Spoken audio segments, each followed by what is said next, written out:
En el Valle de Turón, en Mieres, el Pozo Espinos es un sorprendente ejemplo de la arquitectura minera del siglo XX, único en Asturias.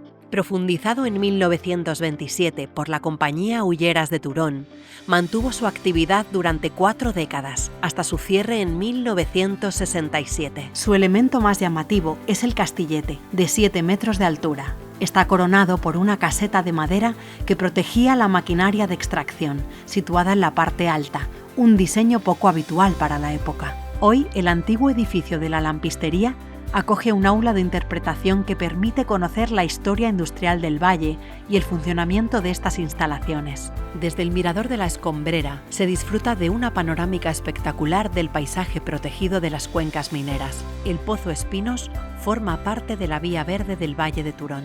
Recórrela a pie o en bici y vive la memoria minera de Asturias en plena naturaleza.